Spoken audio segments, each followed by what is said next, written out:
होहि सगुन शुभ विविधि विधि बाजहि गगन निशान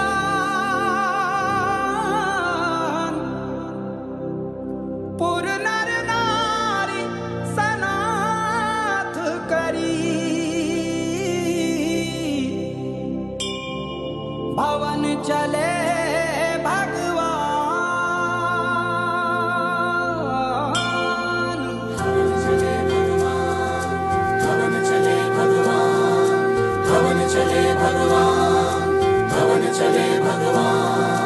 हर्षित मन है हर्षित आँखें हर्षित धड़कन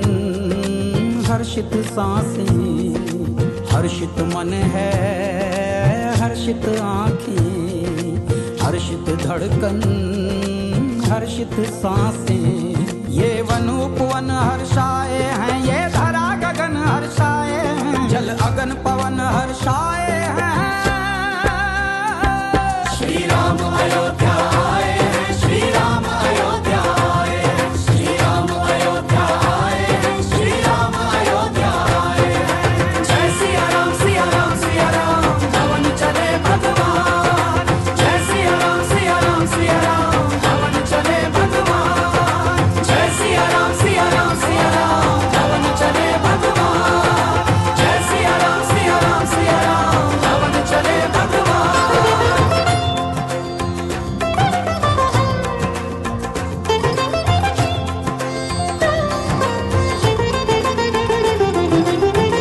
दिवाली तब आई थी जब वो वन से आए थे एक दिवाली तब आई थी जब वो वन से आए थे एक दिवाली अब आई है जब वो मन से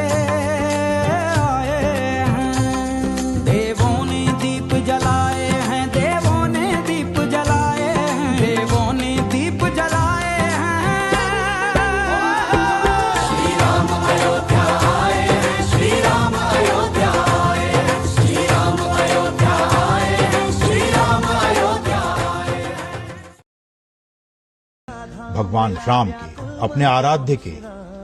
भक्ति में डूब जाए। तो राम मंदिर प्राण प्रतिष्ठा समारोह में महज कुछ ही मिनटों का समय बाकी है। प्रधानमंत्री नरेंद्र मोदी अयोध्या मंदिर परिसर में पहुंच चुके हैं, पर इससे पहले शुभ संस्कारों की शुरुआत मंगलवार 16 जनवरी को ही हो गई थी। 21 जनवरी रविवार तक ये जारी रही और प्राण प्रतिष्ठा के लिए 12:29:08 से लेकर 12:30:32 का मुहूर्त चुना गया है। और प्राण प्रतिष्ठा उत्सव में अगर हम आपको बताएं कि तमाम देश से दुनिया से खास तौर पर विशिष्ट मेहमानों को आमंत्रित किया गया है और रविवार से ही इन मेहमानों का अयोध्या धाम पहुंचने का सिलसिला जारी हो गया था। करीब एक आंकड़ा है, करीब 7,000 के आसपास गणमान्य अयोध्या में इस खास समारोह में शामिल हो रहे हैं और लाखों की संख्या में इस वक्त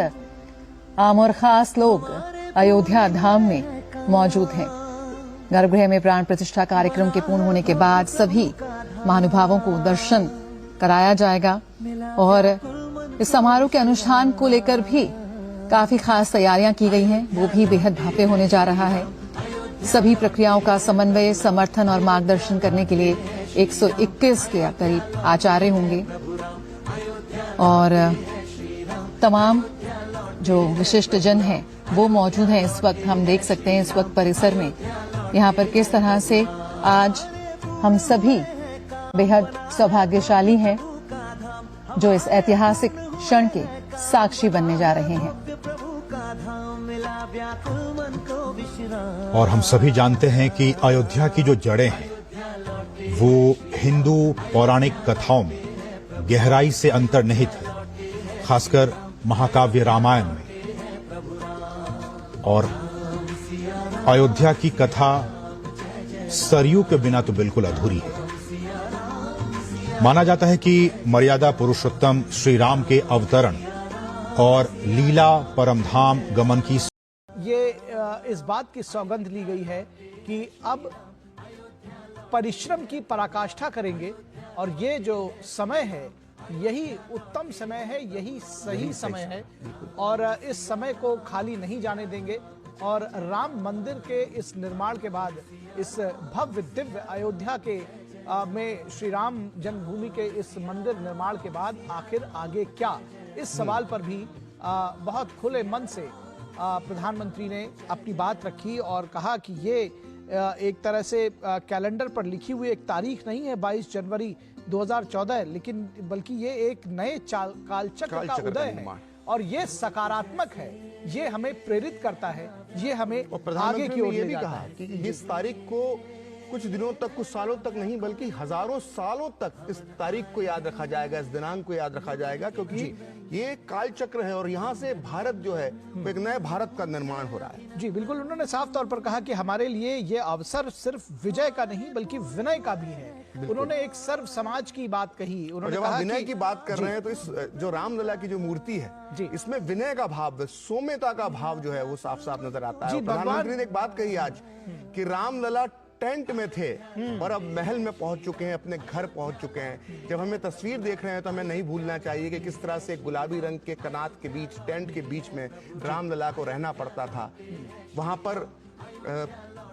सिंहासन की जगह जो है वो नुकीले पत्थर निकले हुए थे और उन्होंने हमें ये भी नहीं भूलना चाहिए कि फूलों की जगह पर वहां पर नुकीले पत्थर थे, बंजर टीला था और वहां पर रामलला रहे थे। और आज वो रामलला जो है एक महल में प्रवेश कर गए हैं और दिव्य मूर्ति, दिव्य प्रतिमा हमारे दर्शक देख सकते हैं। वो आभा मंडल नजर आ रहा है रामलला को और रामलला को का स्थान यही था, यही रामलला को विराजित होना था और आज रामलला 500 साल की तपस्या के बाद यहाँ पुनः विराजित हो गए। और ये कुबेर टीले पर प्रधानमंत्री इस वक्त